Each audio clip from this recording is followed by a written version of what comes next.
Voilà, nous sommes encore là, nous croyons dans ces moments de duplex parce que les gens sont bénis, les écailles tombent et nous croyons que Dieu est avec nous. Encore ce soir, nous avons avec nous le patriarche du sacerdoce, le prophète Emmanuel Lumbu, qui est au milieu de nous encore. Merci papa pour avoir accepté notre invitation. Que Dieu vous bénisse. Bonsoir. Merci beaucoup, bonsoir. Comment vous allez? Par la grâce de Dieu, tout va bien. Il y a eu des échos pour la première émission. Que Dieu vous bénisse. C'était magnifique et nous croyons encore ce soir dans ces duplex. Dieu parlera encore à une personne. Merci beaucoup. Mais avant tout, je vous donne l'occasion de présenter des condoléances à un général qui vient de tomber, Kassi Dassito, de la Côte d'Ivoire. Est-ce que vous avez connu cet homme de Dieu? Vraiment, j'étais trop... C'est vraiment un deuil pour nous. Cet homme a fait ses preuves en Côte d'Ivoire. Il était un sacerdotal. Il était un courageux, un homme qui était révolutionnaire. Il avait un bon cœur. Et il a beaucoup travaillé. Et vraiment, je l'ai connu aussi un peu personnellement. Et j'ai travaillé aussi avec lui. J'ai été aussi orateur avec lui dans certains programmes. Et il m'aimait bien. Il parlait aussi bien de moi. Et il a assisté à certains programmes où j'ai intervenu. Et il a encouragé mon ministère. Je l'aimais beaucoup. Et vraiment, pour la Côte d'Ivoire, c'est un père qui est parti aussi. La Côte d'Ivoire est en deuil, c'est pas seulement la Côte d'Ivoire. Nous tous nous sommes en deuil parce que moi aussi je suis. Et je suis déjà ivoirien aussi parce que la Côte d'Ivoire, c'est ma seconde nation, j'aimerais souvent, la Côte d'Ivoire et le Gabon. Donc, je dirais vraiment nos condoléances à la famille et à toute la Côte d'Ivoire. Nous sommes de cœur avec eux. Donc, n'eût été tous ces programmes de confinement, on allait être là nous tous dans ces programmes, mais on est en train d'appeler les amis et les frères pour ce cas-là. Vraiment, nous sommes en deuil. Et quand je dis souvent l'évangile va pour les petits-enfants, c'est quelque chose que lui disait. Il disait aussi souvent. Et vraiment, je garde de bons souvenirs. Voilà. Merci. Voilà, nous présentons nos condoléances les plus attristées à la famille biologique et à la famille Corps du Christ de la Côte d'Ivoire pour cette nouvelle. Et nous croyons qu'il est rentré chez le Père, là où nous étions bénis. Que Dieu soit béni. Nous sommes ensemble avec le Corps du Christ ivoirien. Revenons à notre sujet ce soir, dans ce duplex, partagez, envoyez cela à une personne. Notre thème de ce soir, le sacerdoce, magie ou divinité. Wow! Quel thème ce soir? Quelqu'un sera béni. Le sacerdoce, magie ou divinité. Mon prophète, pourquoi d'abord ce thème? Merci beaucoup. Vous savez que dans chaque temps, le Seigneur nous bénit avec des connaissances parce qu'il est écrit dans sa parole, le bon ouvrier, c'est celui qui donne un outil convenable au temps convenable. Et dans chaque temps, Dieu étant un Dieu de dispensation, il envoie des connaissances, il envoie des vents, il envoie des vagues. Et certaines vagues, quand elles arrivent, ne sont pas les bienvenues. Mais après, avec le temps, on arrive à comprendre que c'était des vérités. Et cela peut faire en sorte qu'on crucifie plusieurs apôtres ou plusieurs pionniers ou plusieurs patriarches qui ont amené ces gens du vagues. Il y a des gens qui ont été lapidés à cause de la connaissance. Il y a des gens qui ont été détruits parce qu'ils ont été en avance concernant la vérité. Et voilà pourquoi nous devons traiter ces choses dans ce sens. Parce que, beaucoup, quand on parle du sacerdoce, c'était des termes qui n'étaient pas trop familiers à l'époque. On ne parlait pas trop du sacerdoce comme ça. Les gens étaient habitués à autre chose. Et quand ils ont entendu parler du sacerdoce, c'est comme si ce terme ne sortait pas de la Bible, au point de vue vocable. Donc, ça ne sortait pas de la Bible, alors que la Bible parle du sacerdoce qui s'ajoute dans l'Ancien et dans le Nouveau Testament. Voilà pourquoi je dirais que ce thème est important pour marquer une différence entre les deux choses. Voilà. Merci beaucoup. Mais comment définissez-vous le sacerdoce? Merci beaucoup. Le sacerdoce vient du mot hébreu keruna, qui parle de, c'est l'office que le prêtre faisait dans la tente d'assignation. La tente d'assignation, c'est la maison de la rencontre et son ensemble, c'est le tabernacle. Mais plus haut encore, le sacerdoce, c'est l'office d'interprète et d'intermédiaire. Ça veut dire entre Dieu et les hommes, il y a le sacrificateur. C'est lui, c'est ça le sacerdoce. Le sacrificateur est devant l'autel. L'adorateur arrive avec les sacrifices. Le sacrificateur présente l'adorateur au sacrificateur et il offre les aliments de Dieu. Donc, c'est l'office d'interprète et d'intermédiaire. Voilà pourquoi il est le plus grand sacerdotal, parce qu'il est écrit, il n'y a pas un autre chemin pour aller au Père, si ce n'est que par le Christ, qui est la seule voie par excellence. Voilà pourquoi il est le grand sacerdotal.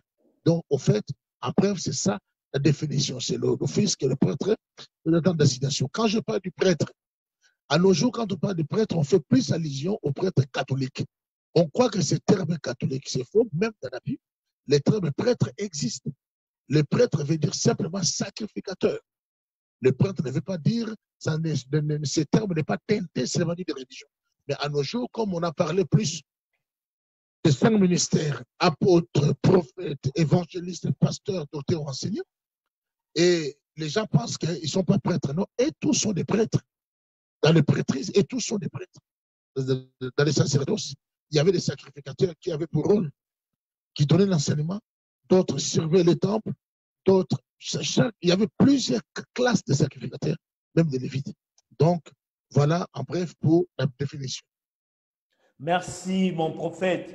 Mais je vais poser une question. Est-ce que c'est les mots qui font peur ou les réalités de ce qui se font dans les sacerdoces qui fait peur les gens?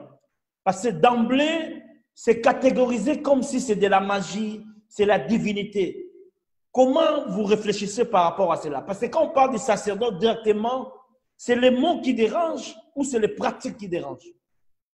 Vous savez, quand il y a une chose pour laquelle les gens ne sont pas instruits, il y a toujours ce genre d'ignorance. Et même le Christ, quand il est arrivé, tout ce qui s'est passé, même l'arrivée de Christ, était dans les Écritures. Mais il y a des gens qui n'avaient pas compris ça. Et lui-même était en train de prouver par les Écritures que les Écritures a parlé de moi. Mais les gens ne comprenaient pas. Et ce qui peut faire peur aux gens, c'est l'inhabituel. Les gens sont habitués à croire que la vérité s'arrête dans ce qu'eux connaissent. Que la vérité s'arrête dans ce qu'eux ont cru. Ou la vérité s'arrête dans ce que leurs mentors ont cru. Alors que la limite de l'intelligence des gens, ce n'est pas la limite de la connaissance, ni la limite de la vérité. Et la limite des mentors ou de certains pères spirituels, ce n'est pas la limite de la vérité. Certaines choses n'ont pas été dites par certains pères de réveil. On croit que les pères de réveil avaient tout dit. Ils sont des pères, ce sont des fondements et des colonnes, mais qui n'ont pas tout dit. C'est pourquoi même l'apôtre Paul, quand il est venu après son évangile, était compliqué, à telle enseigne que Pierre a dit, il faut faire attention avec notre frère Paul. Ce qu'il dit, il y a trop de points ambigus dans ce qu'il dit. À telle enseigne que les personnes mal affermies et ignorantes en tort de l'essence.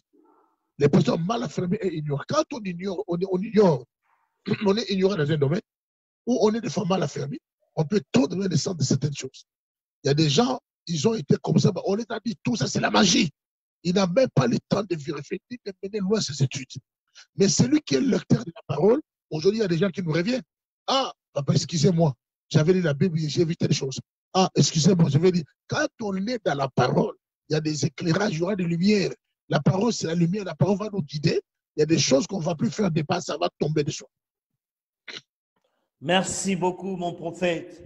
Mais est-ce qu'il y a une différence entre les sacerdoces de l'Ancien Testament et les sacerdoces du Nouveau Testament? Merci beaucoup. Il y a une différence. Et Dieu n'a pas changé, mais ne travaille pas de la même manière dans chaque époque. En fait, Dieu est un Dieu de dispensation.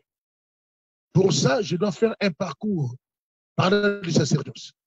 Lorsque nous commençons le sacerdoce, c'est d'abord un modèle importé. Ça ne vient pas de la terre, ça vient du ciel. C'est là que Moïse même a été averti de le faire sur le modèle qui lui avait été montré. Le sacerdoce, ce n'est pas une pensée humaine, mais le sacerdoce, c'est le modèle est inspiré. Le modèle. Si nous devons commencer, on va commencer d'abord le sacerdoce à l'époque patriarcale, avant même l'époque de Lévitique. L'époque patriarcale commence lorsqu'il n'y avait pas du péché, il n'y avait pas de sacrificateur. Il y a eu des sacrificateurs à partir du moment où il y a eu péché. C'est pourquoi Adam et Ève n'ont pas eu des autels. C'est Caïn et Abel qui sont venus avec l'autel. Voilà pourquoi, pour être agréable à Dieu, il fallait offrir l'holocauste et offrir un sacrifice. Il y a eu, Caïn a fait son sacrifice avec les fruits de champ dans lesquels il n'y a pas de sang. Cela n'avait pas été agréé. Par contre, lorsque Caïn a fait, à cause du fait qu'il y avait le sang, ça a été agréé. Mais curieusement, Caïn va tuer Abel. Celui qui avait été agréé était mort. Son poste était resté vacant. Et celui qui n'avait pas été agréé est resté vivant. Mais Dieu l'avait puni, il était devenu errant, habitant le pays des nôtres. Et il y avait un vide dans le sacerdoce. Ça, c'est le niveau patriarcal. Noé va arriver. Après le déluge, le monde avait été détruit. Noé va sortir du déluge. Il va bâtir l'autel où il avait mis le sacrifice. C'était des volailles. L'arc-en-ciel est sorti dans la nuit, montrant des signes où Dieu dit: je ne frapperai plus la terre du déluge parce que le cœur de l'homme est mauvais. Mais Dieu avait créé le sacrifice de Noé. Le sacerdoce noétique a fait en sorte que l'arc-en-ciel sorte dans la nuit en signe d'alliance. Ce sacerdoce est passé, mais l'arc-en-ciel jusqu'à présent continue à sortir. Nous ne disons pas que nous sommes des sacerdoces noétiques, mais quand nous voyons l'arc-en-ciel, pensons quand même que Noé avait existé. Troisième chose, il y a dans la période patriarcale, il y a eu Abraham. Abraham a croisé maintenant Melchisedec. Melchisedec, roi de Salem. Lui qui a croisé Abraham, Abraham était revenu pour défendre Lot dans les combats avec les rois, il les avait tous vaincus. Et il a croisé Melchisedec. Comment Abraham devait considérer cet homme comme ça? Comment Abraham devait le reconnaître à cet temps? Parce que c'était lui qui détenait le sacerdoce à cette époque-là, dans le temps patriarcal. Et Abraham va lui donner la dîme de tout. Et lui a béni Abraham avec le pain et le vin, qui est l'image toujours du sang, le corps et le sang. Cette image qui est dans les jardins d'Éden avec Abel, il avait sacrifié toujours un agneau qui était l'image du sang et du corps. Et Melchisedec a donné aussi à Abraham le pain et le vin. Il y a toujours ces deux choses. Pour que le vin sorte, et pour que le vin sorte ou le sang sorte, il faut que le corps meure. C'est pourquoi entre les panetiers et les chansons, les panetiers devaient mourir pour que les chansons. Donc il y a celui qui, les panetiers représentent le pain, les chansons représentent le sang, les panetiers étaient morts et l'homme du sang était, les chansons étaient sorties. Alors, à l'époque de Christ aussi, le Christ est mort, la chair est morte, mon corps qui sera livré pour vous, et le sang nous a rachetés. Mais attention, le sacerdoce a évolué. Avec Abraham commençait à faire des codes de sacrifice. Dans l'époque patriarcale, on ignore, c'est entre parenthèses, il y avait aussi un homme Job à cette époque qui a vécu dans les contemporains d'Abraham. C'est Job ne veut pas contre les sacerdoces si Job n'avait pas été instruit. Parce que Melchisedec n'a pas seulement enseigné à Abraham comme ça, il lui a donné, il a prié pour lui, mais il lui avait aussi donné le code parce qu'après ça, Abraham commençait à faire aussi des sacrifices. Job aussi commençait à faire des sacrifices parce que les sacrifices anciens avaient la dimension familiale. C'est Job qui voyait les holocaustes pour ses enfants. C'est après que Dieu va changer son sacerdoce. Il a brûlé les holocaustes pour Eliphaz, Bildad de Schwartz et consorts ses amis. Bref, Abraham a évolué. Il a évolué. Après, il a eu des enfants. On a vu comment Dieu a conduit ses enfants de Jacob, tout ça. Ils ont toujours fait le sacerdoce. Mais on oublie un détail. Le détail important est qu'Abraham avait eu une femme Ketura avec qui ils ont fait un enfant. Cet enfant s'appelait Madian. C'est Madian a donné descendance aussi à une race qui faisait des holocaustes, parmi lesquels on retrouve Jéthro, qui était descendant de Madian. Madian est sorti d'Abraham. Il connaissait aussi le sacerdoce. Dieu a permis que Jéthro croise Moïse pour qu'il devienne son chantre et que Moïse puisse prendre la fille de Jéthro. Si cette fille n'avait pas l'instruction sacerdotale, quand Dieu allait tuer Moïse à cause de la circoncision, la femme là n'allait pas couper le prépuce des enfants pour sauver Moïse. Les choses ont évolué Et Moïse a reçu le modèle du tabernacle. Il a évolué avec des lois lévitiques, tout ce que nous connaissons. Le sacerdoce ancien évoluait. Il y avait des lois perpétuelles, les ordonnances, les préceptes, il y avait les lois de décalogue et consorts. Ça a évolué dans tous ces temps. Il y avait la carte de Lévite, comment Dieu procédait, comment Dieu évoluait avec eux, la sacrificature, tout ce qu'il y a eu. Mais Dieu a évolué avec le peuple à l'époque. Il y a eu des patriarches, de Moïse qui sont venus et de David. Après le temps du Nouveau Testament, où le Seigneur, il y a eu une transition. Le Christ est venu pour accomplir ces choses. Écoutez maintenant ici le problème. Le Christ est venu et qui nous a amenés dans les sacerdoces de l'Église dans lesquels nous nous trouvons aujourd'hui. Dans ces sacerdoces, nous sommes gérés. C'est le Christ qui est au centre. Ces sacerdoces, c'est actuel, c'est géré par le Saint-Esprit. Et nous sommes sous la grâce. Et il y a aussi des lois perpétuelles. Il y avait des lois qui n'étaient pas des lois seulement lévitiques, qui étaient des lois perpétuelles. Je vous donne un exemple. Celui qui sort avec les femmes de son prochain commet l'adultère dans l'Ancien Testament. Et dans le Nouveau Testament, celui qui sort avec les femmes de son prochain commet quoi? N'est-ce pas l'adultère? Il y a des choses que Dieu n'a pas enlevées. Tu vois? Mais ce sont les hommes qui n'ont pas compris le langage de Paul. Ça, je vais y revenir. Mais aujourd'hui, voilà là où notre sacerdoce est conduit par l'Esprit. Si bien que dans les temps anciens, dans les tabernacles, personne ne pouvait travailler s'il n'avait pas reçu l'Esprit de Dieu. C'est Dieu qui a donné son onction, son esprit aux gens. En tel sens, il a développé en eux des habiletés pour que ces gens soient en mesure de travailler dans les sacerdoces. Que tu sois chantre, que tu puisses faire d'autres travaux dans les sacerdoces, il y avait toujours cette dimension. Voilà, depuis dans notre temps, et on est sous l'Esprit, on évolue avec les 5 ministères que Dieu a donnés. Il y a les diacres, il y a les anciens, il y a les anciens, il y a les diacres. C'est comme ça que les sacerdoces s'organisent. Donc, il y a au fait l'accomplissement. Et beaucoup de choses ont changé. Changement des sacerdoces, changement des lois sacerdotales, ça a changé aussi au travers de plusieurs choses. Voilà. Merci, prophète. Mais je viens avec une question, mon prophète. Les lois sacerdotales de Christ a détruit toutes les lois anciennes. Parce que maintenant, nous avons comme le seul souverain sacrificateur Christ. Est-ce que nous pouvons encore recourir à toutes les lois perpétuelles qui étaient dans l'Ancien Testament? C'est ce qui cause le problème. Les gens ne comprennent pas. Est-ce que nous devons rentrer dans la loi aussi longtemps que la grâce est sur nous? Nous sommes ici, il y a une grande confusion par les gens qui prêchent, qui n'ont pas compris le langage de Paul. Il n'y a jamais un verset biblique qui dit que le Christ a détruit la loi. Mais le verset que moi je connais, la Bible dit que le Christ a dit, je ne suis pas venu pour abolir la loi. Abolir, ça veut dire quoi? Mais je suis venu l'accomplir. Le Christ dit non à l'abolition, oui à l'accomplissement. Il accomplit la loi, mais il n'abolit pas la loi. S'il n'y aura plus de loi, pourquoi les gens seront jugés? Rentrons un peu dans le domaine juridique. Partout, il y a les jugements, il y a les lois, parce qu'on va juger quelqu'un par rapport à la loi. Tu vois, s'il n'y a pas de loi, pourquoi les gens seront jugés? Et puis, lorsqu'on parle de la loi, élargissons l'espace de nos tentes. Quand on parle de la loi, il faut tenir compte de 5 réalités. Tout même 4. 1, nous avons des commandements. Les commandements sont 10.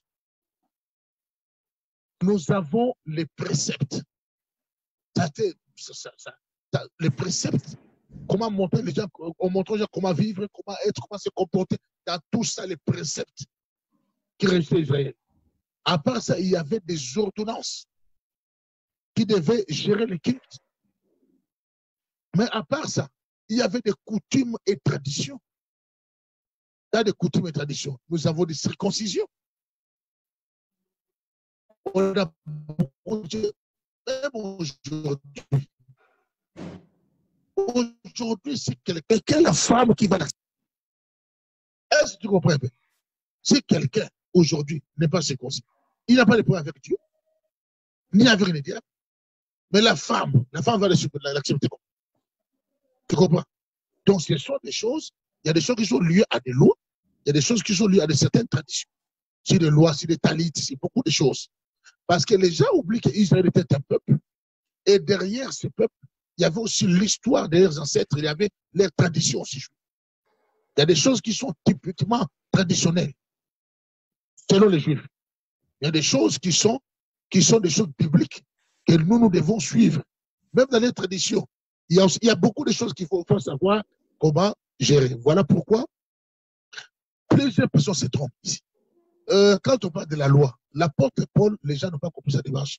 Écoutez-moi bien. L'apôtre Paul dit, je n'ai pas besoin de la loi. Parce que la loi de l'esprit m'a affranchi de la loi de la mort parce que la chair le rendait faible. Que veut dire ces choses? Il n'a pas dit qu'il n'y aura pas de jugement dernier. L'apôtre Paul a dit, parce que la Bible dit, ceux qui sont conduits par l'Esprit de Dieu sont enfants de Dieu. Ça veut dire, si l'Esprit me conduit, je n'ai pas besoin de la loi pour bien me conduire. Je n'ai pas besoin de la loi pour ne pas pécher. Parce que je suis conduit par l'Esprit de Dieu. Ça veut dire que la loi, c'est pour les mauvais. La loi pour les mauvais, c'est les gens, il faut leur dire de ne pas voler. Comme moi, je viens chez toi, qui me dit, prophète, ne drague pas ma femme, il ne faut pas me voler l'argent. Je vais te dire, c'est la loi de ma maison. Je vais te dire quoi? Garde ta loi pour les méchants et les voleurs, pas pour moi. Parce que je suis conduit par l'Esprit de Dieu, je n'ai pas besoin de la loi.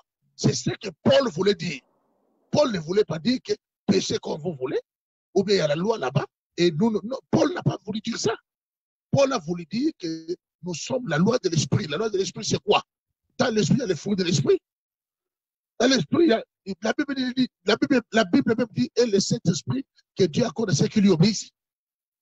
Elle me parle de ça, que pour les temps anciens jusqu'à présent, tu vois, la loi, le péché reste péché. Donc, c'est dans ce sens que l'apôtre voulait dire. Donc, il ne faut pas que les gens viennent te dire qu'il n'y a plus de loi, écoutez, te remettre sur vos deux oreilles, faites ce que vous voulez, tout ça. Non, non, non, non. Attention, que les gens ne se trompent pas, ils iront en enfer. Ils rentrent dans ça, parce qu'il y aura un jugement dernier.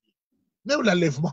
Quand on dit qu'on va enlever une église sans rite, ni rite, sans tâche et ni rite, les tâches viendront de quoi s'il n'y aura pas de péché? Tu vois? Donc voilà un peu de ce sens. Merci, mon prophète. Nous sommes dans les sacerdoces, magie ou divinité. Mais, Big, je voulais savoir une chose. Est-ce que les pratiques sacerdotales font référence à la magie ou pas? Il faut d'abord poser la question si les pratiques magiques font référence au sacerdoce. Parce que Dieu a existé avant la magie. Et le diable a été à côté de Dieu. Certaines choses qu'il fait, il a pris ça quelque part. Et que les gens ne s'embrouillent pas. Je vais vous dire une chose. Dans ce genre de débat, comment il faut conduire notre intelligence? Il faut voir les choses qui se ressemblent entre les sacerdoces sataniques et les sacerdoces de Dieu. Parce qu'il y avait les sacerdoces lévitiques, il faut tenir aussi compte qu'il y avait les sacerdoces sataniques. Ça veut dire qu'ils ont un Dieu, nous avons notre Dieu. C'est l'Éternel et c'est le Satan. Ils ont des temples, nous avons aussi des temples. Ce sont des points communs. Ça veut dire qu'il y avait les temples de Dagon dans la Bible. Tout le monde sait. Ils ont des sacrificateurs, nous avons des sacrificateurs et aussi ont des sacrificateurs. Ça veut dire qu'il y avait des prêtres de Dagon qui ne pouvaient plus rester là au sol parce que la tête de Dagon était tombée là. Merci. Nous faisons des sacrifices et aussi font des sacrifices. Nous prions et aussi prient. Nous faisons, nous avons nos lois, ils ont aussi leurs lois. Nous louons, nous adorons et aussi font ça à leur manière. Où est-ce que Satan pouvait prendre tout ça? Parce que Satan était au trône de Dieu. Il mettait les sceaux à la perfection. Il marchait au milieu des pierres étincelantes. Il était là. Il jouait à la musique quand Dieu bougeait sur son trône. Satan est venu imiter les choses de Dieu. Il a voulu bâtir dans le spirituel. C'est lui qui a pu séduire les anges. Il est descendu sur la terre. C'est le but de combattre les sacerdoces pour prendre parce qu'il connaît bien son sort. Maintenant, quand on parle de la magie, même quand vous voyez les mages, les magouilles et consorts, mage veut dire magouille, magouille veut dire magicien. Il y en a toujours eu depuis les temps anciens. Et ils étaient aussi organisés avec des grandes richesses aussi. Même il y avait des luttes entre Dieu et Baal. Et Dieu a marché avec les hommes de Dieu qui ont toujours renversé les hôtels de Baal, qui ont combattu Baal. Élie a croisé ces genres de personnes devant lui. Il a affronté les sacerdoces magiques. Moïse a affronté les sacerdoces magiques. Gédéon a affronté les sacerdoces magiques de son père. alors que la tribu de Manassé avait reçu la main gauche par les grands-pères. Mais Dieu voulait choisir un héros pour renverser l'autel de Baal. Il a choisi les tribus, dans cette tribu de Manassé, Gédéon, qui a renversé l'autel de Baal, parce que l'ange lui était apparu. Et on lui a donné le nom de Yérubal, que Baal se venge. Mais l'autel de Baal avait été renversé. Baal est revenu encore à l'époque de Moïse, et pardon, d'Élie. Et ainsi de suite, depuis les temps anciens, il y avait toujours ça. Et tous ces deux tendances ciblaient des royautés. Il y avait Baal qui ciblait, qui est venu par le lien de mariage avec Jézabel pour entrer chez Akab, David de gérer Israël.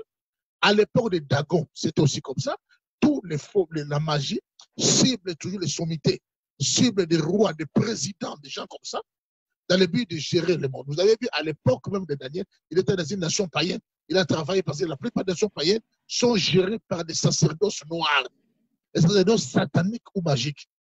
Un jour, on en parlera, lorsqu'on parlera sur l'univers des démons ou sur le monde des esprits, où on parlera des sacerdoces noirs, comment les détecter, ou lorsqu'on parlera peut-être sur les 10 cachets de l'occultisme. Donc maintenant, vous devez comprendre que nous pouvons utiliser l'eau et peuvent utiliser l'eau. Les maçons de Pharaon prenaient aussi l'eau et changeaient ça pour que ça devienne du sang, tout ça. Moïse faisait les miracles. On a vu ça clairement. L'affaire de Moïse est devenu un serpent. Et aussi on fait sortir des serpents. Donc cela veut dire que ce n'est pas par une forme de pratique seulement que les gens vont dire voilà, tel est l'autre est de la magie ou pas. Il y a des gens qui sont limités. Il y a des gens qui ont des doctrines telles qu'on a enseignées que même quelqu'un ne peut pas tomber à l'église. Il y a des gens qui sont comme ça. C'est que tombe, c'est la magie. Il est enseigné comme ça. C'est ça sa base. Mais pour ceux qui sont ouverts à l'esprit et ceux qui sont les hommes du terrain, même d'autres qui ont commencé à croire aux gens qui tombent, qui vomissent les esprits, qui sortent, ils n'ont pas voulu ça. C'est pendant les services, pendant la prière, ils ont été surpris de voir que ces choses arrivaient dans la foule. Ils ont vu des manifestations et n'avaient pas prévu. Donc, aujourd'hui, nous devons savoir qu'il y a toujours ces choses. Alors, qu'est-ce que nous devons faire? Il y a même des langues magiques. Comme nous parlons la langue, il y a aussi les Satan aussi. Il y a des gens qui parlent aussi des langues comme ça. Le problème, c'est de rester authentique. Et l'Esprit de Dieu et l'Esprit de Dieu fonctionne avec ceux qui ont Dieu. Et le nom de Jésus-Christ est au sein des sacerdoces vrais et le Saint-Esprit. Il y a des cérémonies qui peuvent se ressembler. Ça n'a pas la même chose. Ça n'a pas le même générateur qui produit. Mais c'est différent. Ça peut venir du diable et ça peut venir de Dieu. Voilà. Merci, merci mon prophète. Nous sommes vraiment éclairés sur les sacerdoces. Je viens avec une question, mon prophète. Les sacerdoces, qui peut les pratiquer? C'est tout ministre dans le 5 ministères où il faut avoir la capacité ou ces dons-là de le faire. Et ma sous-question, dans les sacerdoces, quels sont les supports spécifiques que les sacerdoces doivent utiliser, les sacerdotaux doivent utiliser? Merci beaucoup pour la grande question que vous venez de poser. Qui peut pratiquer les sacerdoces? D'abord, la Bible dit, ici, nous devons comprendre une chose. Je préfère lire un passage biblique. Je prends dans 1 Pierre, dans 1 Pierre 2, 9. La Bible dit, vous, au contraire, vous êtes une race élue. C'est d'abord une race élue d'abord, un sacerdoce royal, une nation sainte, un peuple acquis, afin que vous annonciez les vertus de celui qui nous a appelés, détenus par son admirable lumière. Donc là où il n'y a pas d'appel, là où il n'y a pas d'élection, comment va-t-on faire les sacerdoces? Dieu à l'époque, il avait choisi les Lévites, et maintenant, le Seigneur a ouvert. Tout celui qui est enfant de Dieu participe déjà au sacerdoce. Qu'il soit frère, qu'il soit musicien, qu'il soit prêtre, qu'il soit, je ne sais pas moi, mais quand tu es en Christ, tu participes au sacerdoce. Mais c'est un royaume, sacerdoce. Quel est ce royaume qui n'est pas hiérarchisé? Ça veut dire que quand on parle des royaumes, par exemple, des karatékas, tout le monde n'est pas ceinture noire. Il y a des ceintures marron, il y a des ceintures bleues, il y a des ceintures jaunes, il y a des ceintures blanches. Et dans les sacerdoces aussi, c'est hiérarchisé. On a des frères, les chefs des chants, les chefs d'équipe, les anciens, les diacres. Il y a aussi les apôtres, il y a aussi les prophètes. Voilà, c'est hiérarchisé. Mais celui-là doit d'abord avoir le Christ, être né de nouveau, avoir un appel. C'est alors que Dieu le fait rentrer. Il reçoit maintenant une onction sacerdotale. Le mandat qu'il reçoit de la consécration. On le présente, il est consacré, il rentre, il opère dans les sacerdoces. Voilà. Mais quels sont les éléments? Votre sous-question, c'était au fait sur le support. support. Excusez-moi. Sur le support, je vais vous dire ceci. Les supports ne sont pas des principes. Il faut prendre l'eau, il faut prendre l'huile, il faut prendre seulement le sel. Au fait, que ce soit l'eau, que ce soit le sel, que ce soit l'huile, toutes ces choses ne pourront jamais changer Dieu. Mais c'est Dieu qui peut changer le sel, qui peut changer l'eau, qui peut changer l'huile. Pourquoi? Parce que il ne faut pas que quelqu'un se dise, je ne peux pas prier parce qu'il n'y a pas du sel. Je ne peux pas prier parce qu'il n'y a pas d'eau. Il faut qu'il puisse avoir seulement l'eau. S'il n'y a pas d'eau, Jésus est là. Ça veut dire que les principes ou les pratiques du sacerdoce sont des pratiques qui sont inspirées. Et c'est au besoin de l'esprit que nous les faisons. Ça ne doit pas devenir comme un principe. Dans cette affaire, il faut développer deux ou trois choses. Il y a ce qu'on appelle la diversité. Ça veut dire que Dieu opère d'une manière diverse. Il peut utiliser l'eau, la terre, tout. Mais il y a aussi ce qu'on appelle la particularité. Dieu développe la particularité. Comme des fois, nous prions pour plusieurs maladies, il y a quelqu'un, lui, son cas, quand il prie trop pour les sourds, il y a de bons résultats. Quand il prie trop pour Dieu est un Dieu de diversité et de particularité. Mais tout cela dépend de l'esprit, dont le support existe. Le support existe et ça dépend de la recommandation du Seigneur. Écoutez, vous savez, lorsque Dieu vous parle, il faut écouter. Il y avait une prière qui s'est faite dans une maison où Dieu, la prophétie sortait en disant nettoyer le mur de la maison. Et cette prophétie revenait chaque fois qu'il devait nettoyer le mur de la maison. Il trouvait ça absurde.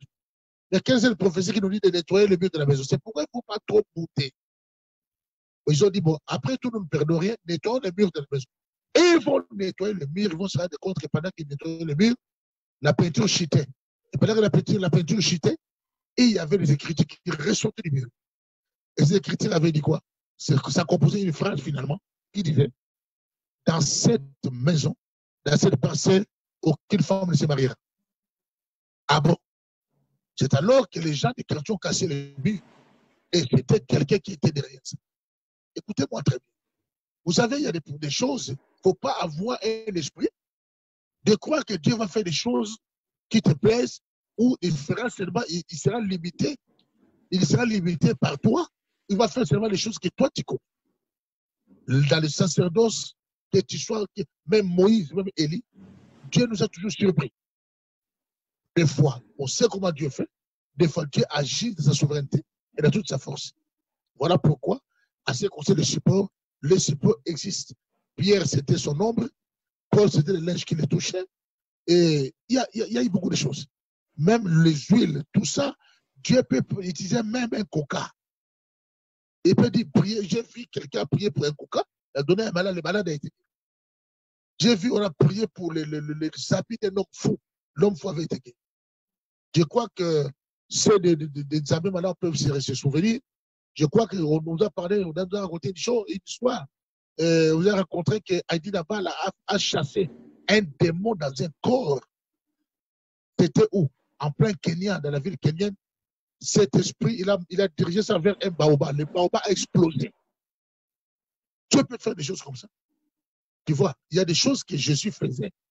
On ne savait, on ne comprenait pas. Comment l'esprit pouvait demander à Jésus qu'il devait aller au poisson, au port. Et Jésus a autorisé ça. Parce qu'ils ont dit à Jésus clairement, notre temps n'est pas encore arrivé. Dieu les a envoyés au poisson, là. Ils sont allés rentrer au poisson. Donc voilà pourquoi, dans ce domaine du sacerdoce, dans ce domaine de support, on doit rester ouvert à l'esprit et être inspiré prophétiquement. Merci, mon prophète, c'est très bien expliqué. Mais je viens avec une question par rapport aux réponses. Est-ce que nous pouvons pratiquer les sacerdoces que seulement au nom de Jésus sans support? Cela est possible? Mais oui, mais attends. Les noms de Jésus sans support. Les noms de Jésus, c'est ça que nous utilisons toujours. Il y a même des pratiques. Hein. Des fois, quand on est en train de prier, tout le monde dit levez les mains, on va prier. Est-ce que pour te dire à Jésus, il faut qu'on lève les mains? Un manchot fera quoi? S'il levait les mains de cette condition-là pour que les gens soient exaucés. Tu vois? Il y a des fois, on dit aux gens, avancez de 3 pas dans une église. Tout le monde criait Jésus, Jésus. C'est la personne qui dit la prière qui est inspirée. Et pourquoi ne pas croire aux inspirations des autres? Parce que c'est celui qui est inspiré qui reçoit ça. Tu dis à tout le monde, allongeons-nous à terre, mettons la poitrine en bas. Tu dis aux gens, les vendredis, on va prier sans chaise. Il n'y aura pas de chaises à l'église. On va s'asseoir sur la moquette. Mais c'est l'inspiration de la prière. Il ne faut pas que les gens soient sévères comme des charnels, qu'ils laissent l'esprit travailler. Les prières les plus efficaces sont les prières inspirées par l'esprit. Ça peut aller plus loin, Bofung. Quelqu'un peut être inspiré que comme Bénin s'habille en blanc.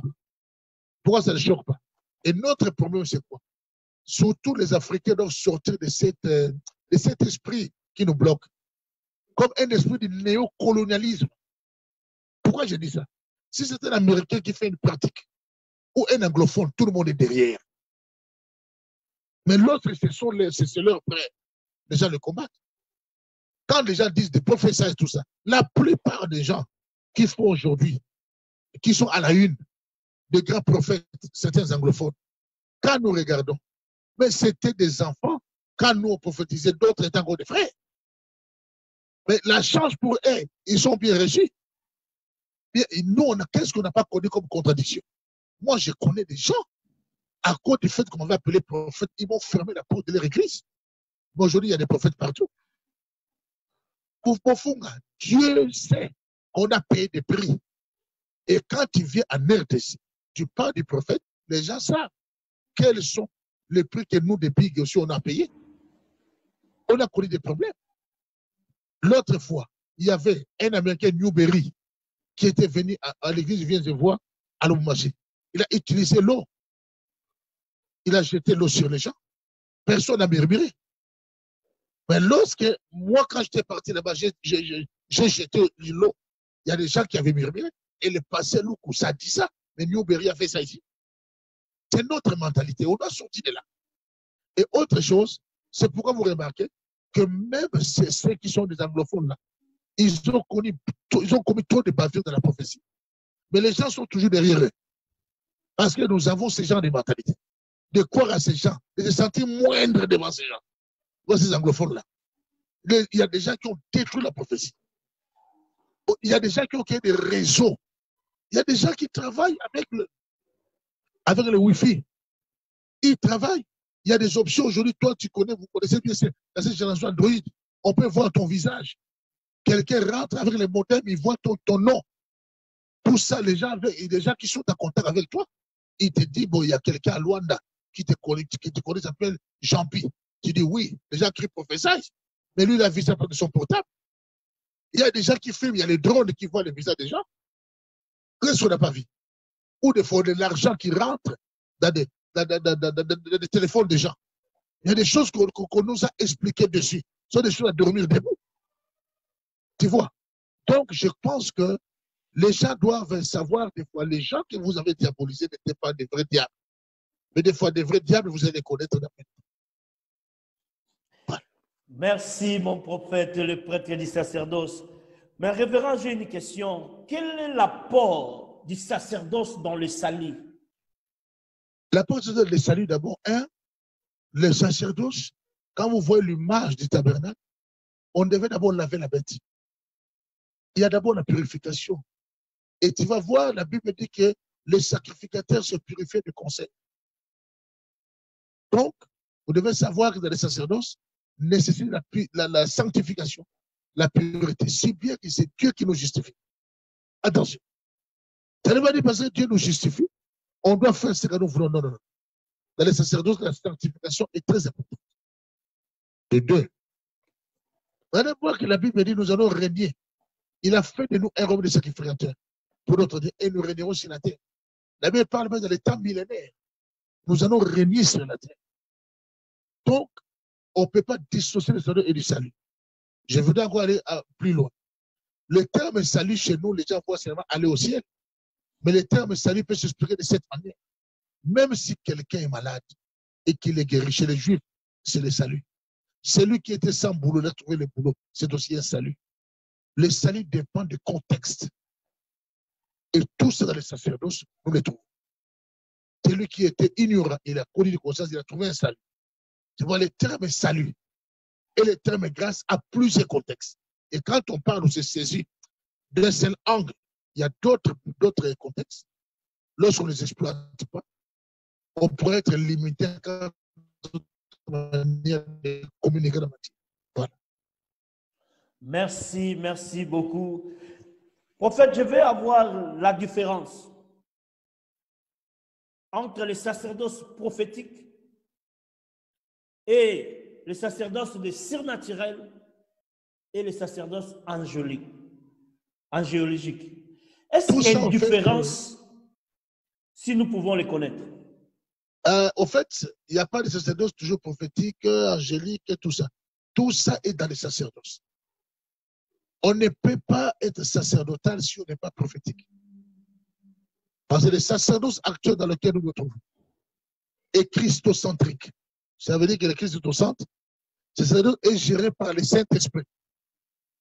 Et si on n'est pas connecté avec l'Esprit, on ne peut pas le faire. C'est pourquoi le Christ a dit, il est mieux que je m'en aille pour vous envoyer le consolateur.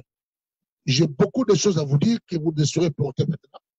Mais lorsque l'Esprit de vérité venait, il vous conduit à toutes choses-là, il parle dans Jean 16, 12 à 14. Il dit ça. Il va plus loin en disant, le Saint-Esprit sonde tout. Il sonde même le profondeur de Dieu. Quand on parle de profondeur, c'est qu'il y a aussi de superficie. Quand vous allez au fleuve, vous allez dans la mer, la partie superficielle de la mer, vous pouvez avoir l'eau jusqu'aux chevilles, aux genoux, mais vous marchez à pied. Mais dans la profondeur, ce n'est plus le pied qui touche le fond, le sol, vous devez nager. Et de la même manière qu'on évolue dans la profondeur, c'est pas de la même manière qu'on évolue dans la superficie. Mais le Saint-Esprit nous amène dans la profondeur, dans la nage, dans la profondeur de Dieu. Et si on ne connaît pas la nage, c'est noir. Donc, cela veut dire que nous devons comprendre ces choses comme ça, dans le Saint-Esprit. Donc, le Saint-Esprit nous amène dans cette dimension-là. Alors, le prophétique, sur l'angéologie. Dans les sacerdoces, il y a l'angéologie.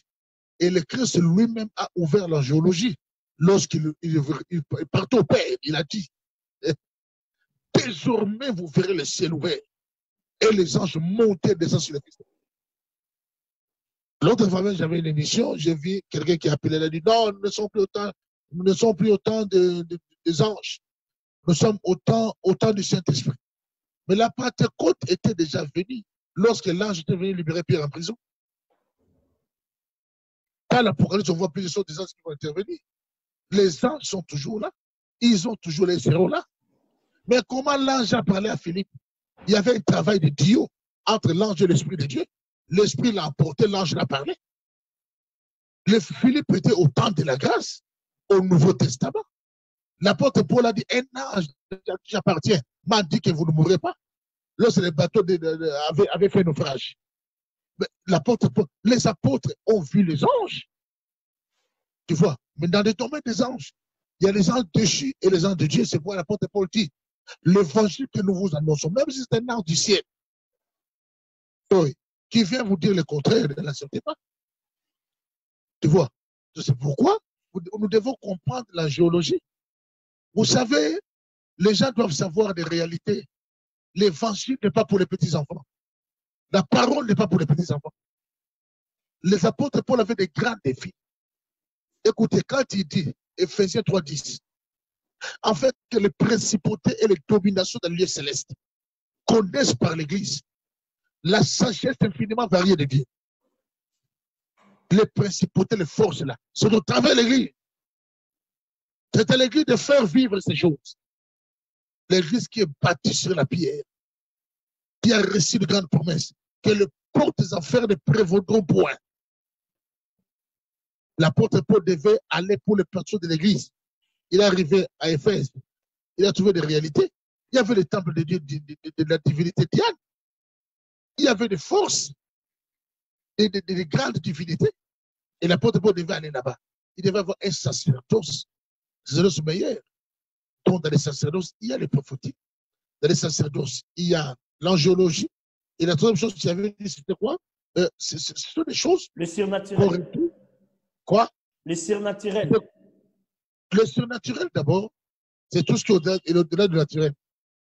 Cela veut dire ce qui est naturel, c'est simple, c'est physique, c'est la nature.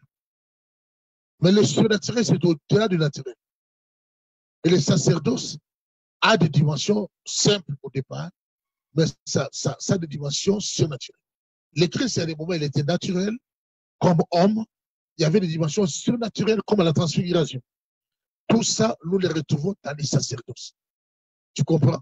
Et quand on parle des sacerdoces, il y a des gens qui disent j'aime pas les sacerdoces, mais ce n'est qu'un problème de la. C'est un problème de termes. Il est déjà dans les sacerdoces. Même un chantre est déjà dans les sacerdoces. Tout pasteur, tout apôtre, tout prophète, tout évangéliste, tout docteur est dans les sacerdoces. Pour c'est de savoir comment faire, parce que vous devez savoir ceci, Beaufond. Il y a ces trois grandes réalités. Il y a des choses que nous faisons ou des pratiques d'une manière standard. Quand je parle de la manière standard, c'est simplement de la manière dont la chose se présente dans les Écritures. Et nous faisons comme ça. Il y a de la manière, il y a des fois la manière conventionnée. Ou dans une convention, on s'entend que nous prenons ceci, nous ne prenons pas cela, nous allons faire ça, nous allons faire ça, nous n'allons pas faire ça ou ça. Il y a des communautés qui sont comme ça. Ils croient au baptême, au foulard de tête, ils ne croient pas à ces choses. Il y a aussi des manières où on procède de manière inspirée, prophétiquement, où la personne reçoit l'inspiration prophétique pour opérer. On a vu des gens étaient malades, il a pris la Sainte Seine, il a pris la donné à quelqu'un, la personne est guérie. On a vu des gens guéris de VIH par la Sainte Seine.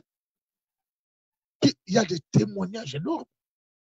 Il y a des fois, il y a un homme qui m'a dit, je ne voulais pas utiliser l'huile d'onction, mais je sens Dieu me dit, utilise l'huile d'onction. Il y a un homme qui m'a dit, j'ai pris, j'étais venu d'Israël. Dieu me dit, prends la graine de CDV, mais ça, je vis comme ça. L'autre dit, j'ai pris l'huile. Attention, quand on est un homme du terrain, qu'on veuille ou pas, on va grandir dans les sacerdoces. Parce qu'il y a diversité d'opérations. Et quand Dieu vous amène sur ce terrain, où le terrain de diversité d'opérations, on va opérer de manière diverse et on ne va plus rester sectaire. Voilà. Merci, merci mon prophète. Nous sommes en train de chuter. Vraiment, merci pour toutes ces explications. Ça nous a beaucoup éclairé et je crois que ça a changé d'avis à beaucoup de personnes. Si vous avez des questions, envoyez-les. Nous allons les transmettre au prophète pour d'autres explications. Mais mon prophète, est-ce qu'il y a encore la place du sacerdoce dans le temps de la grâce? Le temps de la grâce, nous sommes des sacerdoces sous la grâce. Le temps de la grâce veut dire quoi? Dans ce temps où on parle de la grâce, est-ce que nous pouvons encore pratiquer les cérémonies? Ce temps de la grâce a commencé depuis quand? Depuis le Christ. Depuis l'œuvre de la croix. Le temps de la grâce a commencé. Les apôtres n'ont pas été sacerdotales. Ils n'ont pas fait les sacerdoces. Les renards bon que tous ces gens qui sont dans les sacerdoces. Le temps de la grâce n'exclut pas la manifestation du surnaturel. Le temps de la grâce n'exclut pas la confession, n'exclut pas les sacrifices. Et surtout, retiens que le temps de la grâce n'exclut pas la loi des efforts. Qui va dire parce que je suis sous la grâce, je dois dormir, Dieu va faire tout pour moi. Dieu nous a pas amené le ciel sur la terre. Pourquoi le Christ avait dit de ne pas aimer trop ce monde? Le temps de la grâce, ce n'est pas le temps où Dieu va commencer à fonctionner en laissant tout, en faisant tout pour vous. Que les gens ne confondent pas. La grâce est là. Nous tous, nous sommes au temps de la grâce. Il y a des choses que Dieu fait pour nous. Mais attends, je vais te dire une chose. Voilà là où beaucoup seront piégés. Parce que je ne pense pas que quelqu'un, parce qu'il a beaucoup d'argent, On dit qu'il ne prie pas trop. Il a beaucoup d'argent. Lui, il a la grâce plus que l'autre. Si ces choses devaient se mesurer par les moyens financiers, les Christ allaient être les plus riches de Galilée. Ou bien ses apôtres allaient être des multimilliardaires. La connaissance qu'avait Paul, Paul n'était pas le plus riche de son époque. Même Élie n'était pas le plus riche de son temps, avec tout le bagage spirituel qu'Élie avait. Il ne faut pas commencer à mettre les choses spirituelles dans le matériel comme ça. Il ne faut pas voir ces regards. Vous voyez, dis-moi, il y a des gens qui sont riches parce qu'ils sont des enfants des rois. Et si un prince de Monaco arrivait à se convertir aujourd'hui, quel évangile nous allons apporter? Il est prospère. Depuis son enfance, il mangeait avec une cuillère en or. Tu vas l'amener quoi comme parole? Vous comprenez? La grâce est là. Nous sommes dans cet état de la grâce. Mais que devons-nous faire de cette grâce? Un moyen de bien travailler dans ce temps, de prêcher la parole pour sauver plusieurs. Recevoir le Saint-Esprit, c'est la grâce. Même si quelqu'un fait son jeûne de 21 jours, c'est la grâce. Je n'ai pas vu là où ces choses vont exclure les efforts. Moi, je crois que tous les banquiers, le Maurice Cérillo, tous les grands de l'histoire qui sont venus en Afrique faire des grands programmes, d'autres qui ont fait des jeûnes pendant des mois, ce n'était pas la grâce. L'apôtre Paul a dit, dans des veilles, dans des jeûnes, dans des souffrances. L'apôtre Paul n'a pas vanté ses véhicules, et ses biens matériels. Il n'a pas vanté les matériels. Il était en train de se battre. Il dit, je dois me greffer de mes chaînes. C'est le style d'enseignement apostolique que nous, on a reçu. C'est le style d'enseignement apostolique que nous, on a connu. Il ne se greffait pas de ses chaînes. Celui qui connaît le sacerdoce, il doit être humble. Il doit être spirituel. Il n'est pas matérialiste. Tu sais que Dieu peut nous donner les matériels. Et toi, tu crois que Nabal était pauvre? Et c'est René Bon qui était pauvre. Osborne était pauvre. Maurice Cérillo était pauvre. Mais pourquoi il ne montrait pas leur limousine dans des réseaux sociaux? Mais voyez-vous aujourd'hui, la paternité a connu un problème aujourd'hui avec les gens d'aujourd'hui. Ils ne respectent plus les sacerdotes parce qu'ils disent que leurs pères n'ont pas beaucoup de moyens. Ils vont chez les papas qui ont beaucoup de moyens. Mais il y a des papas qui ont veillé, qui ont prié pour que Dieu envoie le réveil. Qui te dit que le papa des présidents était président? Comment les gens du monde peuvent comprendre certaines notions plus que nous? Et aujourd'hui, ça va encore plus loin. Certains croient que pour avoir un jet privé dans la vie, on doit seulement imposer la main à celui qui a le jet privé. Nous, on n'avait pas crié à un Dieu de transfert comme ça. Parce qu'un pasteur a des banques, nous devons déposer les mains pour que tu puisses avoir des banques. Et les gens ne vont plus trop à Dieu, on va aller chez des gens comme ça. Quand les gens viennent vers nous, présentons-le à Christ, orientons-le vers Dieu. Et vous allez voir, je vous ai dit, Isaac, préparez-vous à souffrir. Dans peu de temps, il y a des gens qui n'ont pas veillé sur le cœur. En peu de temps, l'œuvre de Dieu n'a jamais été facile. Si la Bible n'allait pas dire que la porte est étroite. La Bible dit étroite est la porte qui mène au ciel, large est la porte qui mène à la révélation. C'est clair. La Bible a dit clairement ces choses. La Bible a dit n'aimez pas ce monde. C'est la Bible qui a dit tout ça. Sinon, la Bible n'allait pas dire c'est les violents qui s'en emparent. Que veut dire un violent? C'est un exercice à la violence. L'apôtre Paul dit j'ai très durement mon corps. Il était fou. Il était malade. L'apôtre Paul manquait la grâce ou manquait la bénédiction. Mais à cette époque, ce que l'apôtre Paul a laissé, ce n'est pas l'argent qu'il a laissé. L'apôtre Paul a laissé des choses jusqu'à aujourd'hui. Nous sommes des églises, mais nous évoluons plus avec les enseignements de Paul.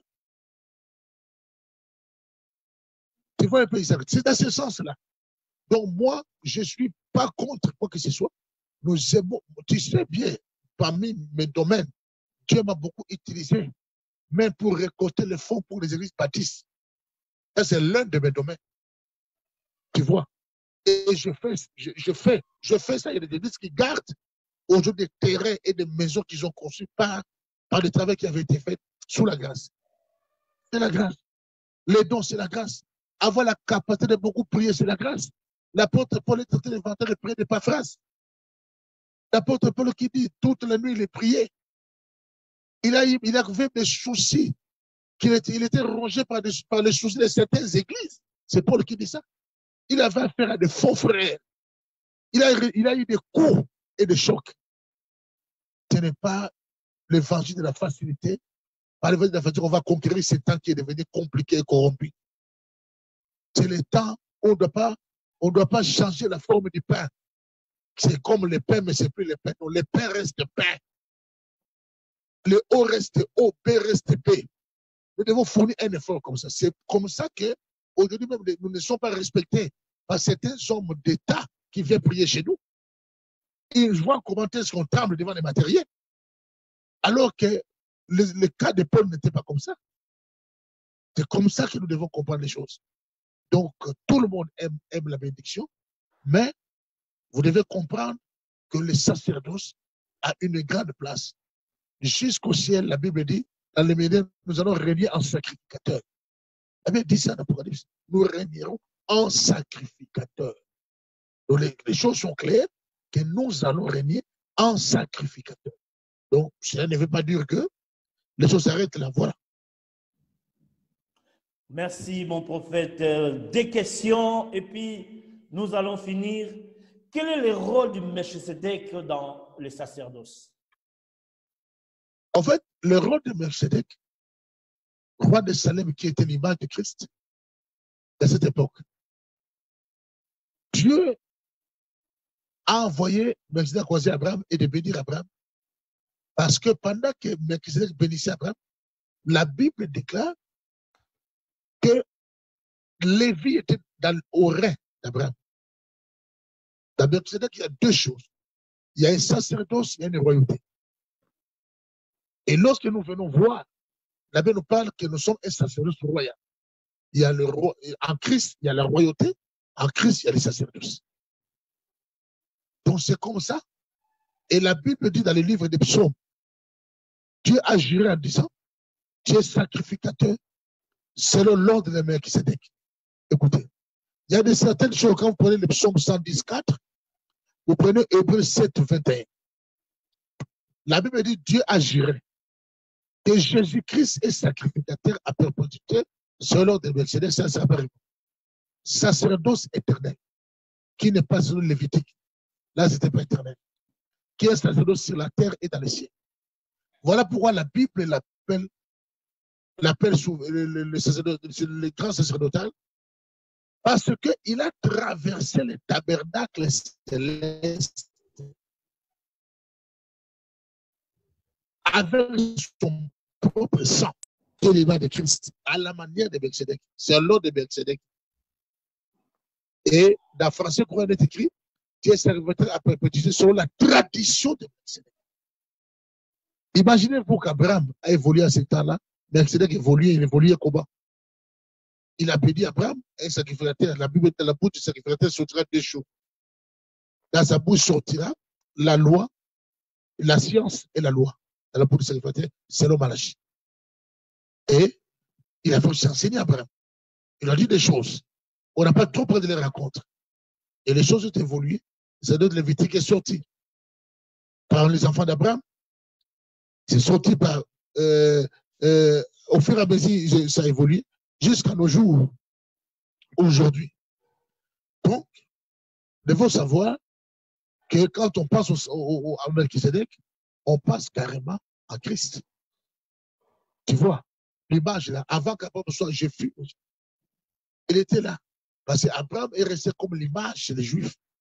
Mais les Juifs oublient qu'Abraham avait causé Melchisedec. Or, lui, le Christ, et ça va être selon l'ordre de Melchisedec. Dans certains commentaires, quand il a dit avant qu'Abraham soit Jésus, les gens disent que lorsqu'il y avait le bélier qui était attaché, mais dans d'autres commentaires, on dit aussi non, c'est parce qu'Abraham avait croisé Melchisedec, roi de Salem. Tu vois, on n'a pas présenté Salem comme toute une nation comme ça, qui a été présentée comme ça, mais il était roi de Salem. Donc on a vu la royauté et le sacerdoce. Mais on a plus exploité dans ce temps-là le côté sacerdotal de Melchisedec. On n'a pas plus exploité le côté royal. Tu vois, Abraham était allé vaincre des rois à cette époque. Il avait dit qu'il avait gagné des rois, il avait vaincre le butin de la guerre. Il avait dit croiser le roi de Salem. On n'a pas montré qu'Abraham l'avait croisé avant d'aller au combat. Il y a beaucoup de commentaires qui disent qu'Abraham l'avait croisé. Lui qui était aussi comme un roi à cette époque-là, il avait dit à Abraham, allez, Abraham est revenu lors de la dîme de tout. Si c'était un roi physique comme ça, et qu'Abraham avait le butin de la guerre, ça devait être l'armée de ces rois-là. Il allait donner tout à Melchizedek. Mais Abraham n'a pas donné tout à Melchizedek, il a donné seulement les 1/10. C'est la dîme de tout. Cette dimension revient parce que dans David et ses ancêtres, il n'y a pas eu de sacrificateur. Le Christ est sorti de là. Donc, on parle de la manière de Melchizedek, c'est un sacerdoce éternel, un sacerdoce pour que Dieu a juré. Maintenant, Bofunga, depuis qu'on nous a parlé du sacerdoce, on ne nous a pas montré là où Dieu avait juré que Jésus-Christ reviendrait pour perpétuité selon de Melchizedek. Mais comment David a dénoncé ça? Quand on voit Melchizedek selon Genèse. Après, ça c'est à peu près 1000 ans après. On va parler de Melchizedek par David. Après encore plusieurs années, des millénaires, à peu près des années comme ça, on va parler encore de Melchizedek en hébreu. Vous comprenez? Il y a des choses qu'on n'a pas vues. Mais David avait vu ça par révélation.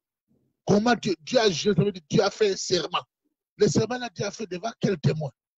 Dieu envoie des hommes sur terre où leurs esprits assistent au conseil de Dieu. Quand Dieu dit que l'apôtre Paul dit que je vous enseigne le conseil de Dieu, quand Michel dit que j'ai vu Dieu dans son conseil, il choisit un esprit pour faire tomber à câble.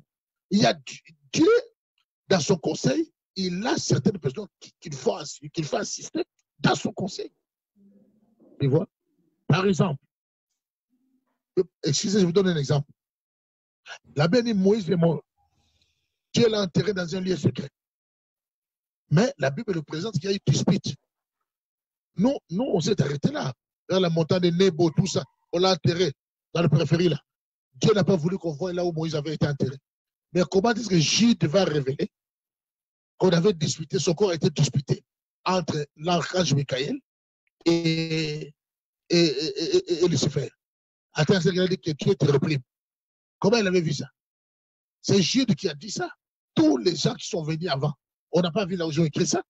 Mais Jude va écrire quelque chose au Nouveau Testament. Que Pierre n'a pas écrit, que Paul n'a pas écrit. C'est Jude qui a écrit ça.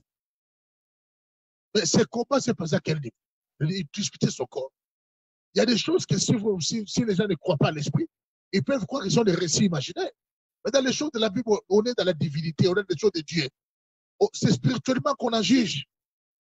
Pas les choses qui sont dans le spirituel, au fond. Voilà un peu Melchizedek, qu'est-ce qu'il représente. Mais aujourd'hui, on a plusieurs ordres de Melchizedek aujourd'hui. C'est pourquoi je vais donner un conseil à ceux qui me suivent. Quand vous êtes dans les internets, de Google, si tu as besoin de t'instruire sur la géologie contre les anges ou l'étude sur les anges, il faut aller dans une école équilibrée pour qu'on t'enseigne les anges. Il ne faut pas aller, tu tapes Google, les anges, tu commences à rentrer parce que la plupart des études sur les anges dans l'Internet, ce sont les études des anges et Kabbale. N'oublie pas, il y a la géologie ésotérique, il y a la géologie kabbalistique, il y a la géologie biblique. Des fois, il n'y a pas trop d'études comme ça. Il faut faire très attention. Il y a des fois, quand vous rentrez dans l'ordre de Melchizedek, vous allez voir, il y en a beaucoup. Et d'autres, on ne sait pas leur fondement. Mais le Christ est sacrificateur. À peu près selon l'ordre de Melchizedek, à la manière de Melchizedek, à la tradition de Melchizedek, au style de Melchizedek. Voilà.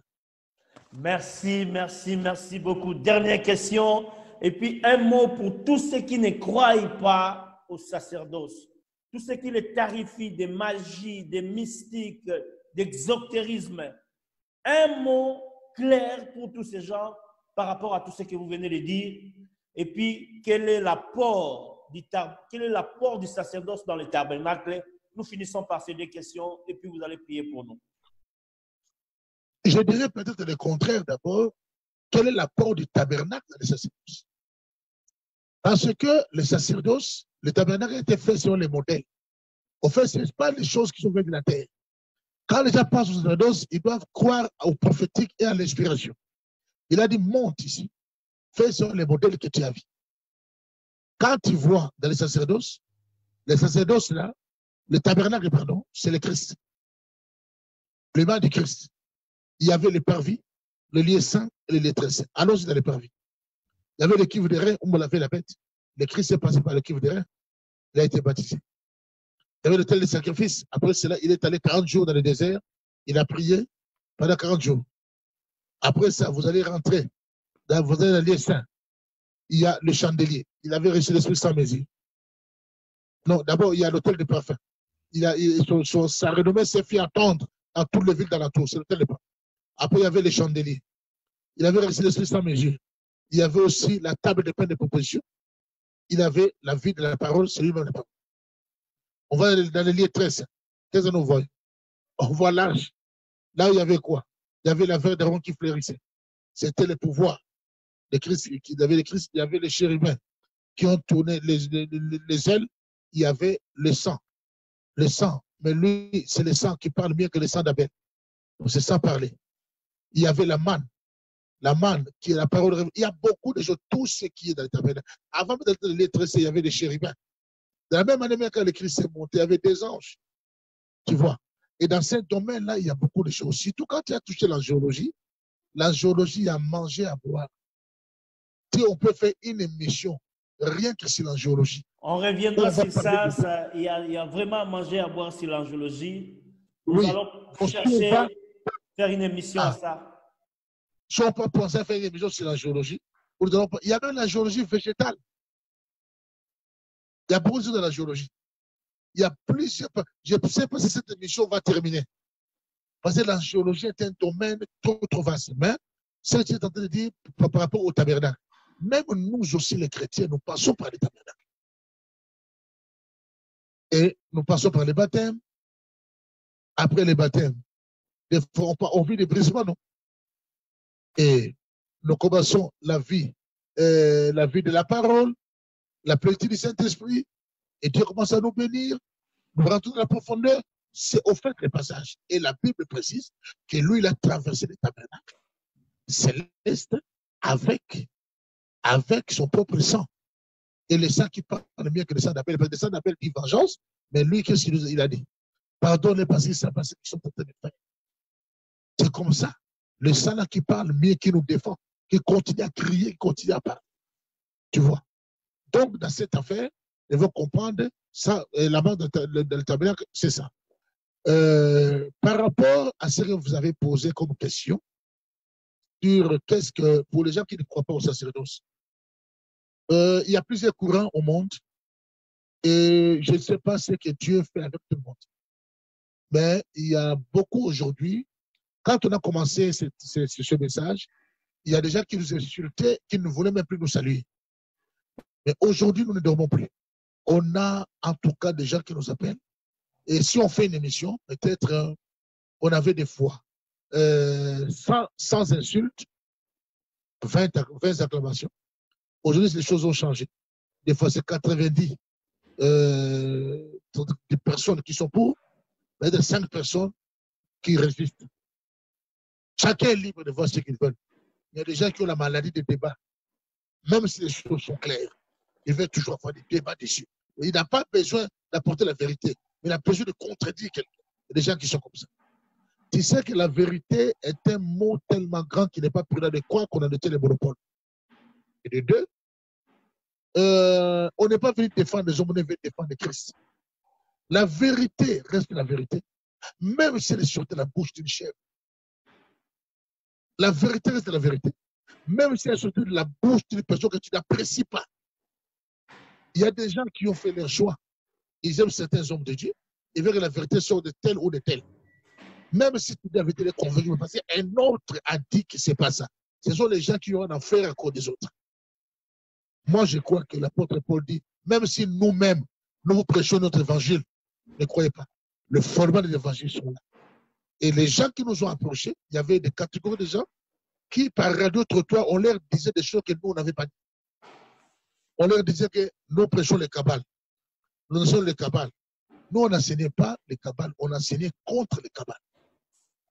C'est comme si quelqu'un qui passait à côté d'une église, il n'y a pas quelqu'un là-bas parle de démons, il dit que vous enseignez les démons. Dans toute l'église, on parle de démons en disant on chasse les démons, ainsi de suite. Donc, les gens doivent grandir en développant la maturité. Ils doivent d'abord, avant de chercher à faire un débat, chercher à fouiller dans les Écritures, si c'est que nous disons est faux. C'est alors qu'ils auront raison de bien faire leur combat, si seulement ils sont en train de lutter pour la vérité. Voilà, Isaac. Merci, merci, merci beaucoup, prophète. Nous étions éclairés. Que le Dieu de la Bible vous bénisse. Une prière pour tous ces gens qui nous suivent. Nous voulons écouter ta bénédiction en tant que le père ou le patriarche du sacerdoce. Avant tout, je voulais vous remercier aussi et vous dire que la Bible dit faire de Dieu la connaissance accroître. Et l'Éternel a répandu ces dernières vagues. Il a dit que à vous autres les Thyatire qui ne restez pas cet enseignement et appelé à connaître la volonté de Satan. Je dis que je mets sur vous aucun fardeau. Parce que vous avez retenu l'œil jusqu'à ce que je vienne. L'église de Thyatire était l'église qui avait laissé la place à Jézabel, qui a endoctriné les serviteurs de Dieu pour qu'ils se livrent à l'impudicité et qu'ils deviennent sacrifiés aux idoles. On a vu à l'église de Laodicée comment cette église était tiède, ni chaud ni froid. Dieu avait promis de vomir cette église, mais l'église disait, l'ange disait, je suis riche, je me suis enrichi, je n'ai pas de rien. Et Dieu dit, tu te dis riche, mais tu es aveugle, tu es pauvre, malheureux, aveugle et nu. Achetez de moi l'or éprouvé par le feu et des vêtements blancs pour cacher de ta nullité et une collyre pour oindre tes yeux. Une collyre pour oindre tes yeux. On a aussi besoin de ce temps de la fête de l'onction collyre pour oindre les yeux pour que les gens des églises voient ceux qui sont dans l'Odyssée, ceux qui se croient être riches et qui n'ont besoin de rien, qui sont aveuglés par les matériels, d'avoir une collyre. Cette dimension collyre revient encore au début. La Bible dit, l'esprit quand il viendra, il nous donnera le recouvrement de vie aux aveugles. Cette dimension, il y a trop d'aveugles. Et l'église de l'Odyssée a démontré ça. Il y a l'église de Pergame qui nous a parlé. Là où on avait tué Antipas, je crois qu'il était l'un des anciens bergers de cette église, là où Satan avait sa demeure. Dans cette contrée-là, il y avait même le disons de séismes, beaucoup de choses. Il y avait le domaine de Satan, de culte de Moloch qui brûlait les gens. La persécution va arriver. On va persécuter les vrais sacerdoces. On combattra les vrais sacerdoces. Beaucoup viendront à leur manière. Mais prions Dieu qu'il envoie des ouvriers véritables. Pas ceux qui ont les goûts du lucre, mais les gens qui veulent que l'évangile puisse sauver plusieurs. Car Jésus-Christ est Seigneur. Voilà mon dernier mot avant de prier. Je vais prier. Père, merci beaucoup. Je crois que maintenant, il est en train de faire un travail et que le nom de Jésus-Christ restera éternel et ta parole ne changera pas. Il est écrit quiconque invoquera le nom du Seigneur sera sauvé. Et la Bible nous interdit d'enlever un seul iota dans ta parole. Seigneur Dieu de gloire, en ce sacerdoce royal où le Christ est au centre, sous la grâce, nous qui sommes gérés par le Saint-Esprit, en obéissant à tes principes et à tes règles. C'est toi qui nous justifies et par la foi. Nous ne voulons pas que cela soit pour une occasion de chute, mais nous voulons te comprendre et qu'au travers de nos comportements, de notre façon de faire, que nous puissions convaincre le monde que nous ne sommes pas comme eux. Tu nous as dit de ne pas aimer ce monde. Aujourd'hui, plusieurs langages de la Bible ont changé. Et les gens ont voulu amener notre philosophie. Aide-nous, Seigneur, à rester dans le droit chemin pour que ton nom soit glorifié. Et dans ce sacerdoce, celui qui t'invoquera, glorifie-toi. Nous sommes dans un moment de confinement. Je te révèle à ceux-là qui t'a donné le ministère, le mandat pour libérer ton peuple. Au nom de Jésus-Christ. Amen. Amen. Merci beaucoup. Merci beaucoup. Mes compliments à Maman Patience et à Gédéon et à toute la famille. Merci. À la prochaine. À la prochaine. Bye bye. Dieu bénisse.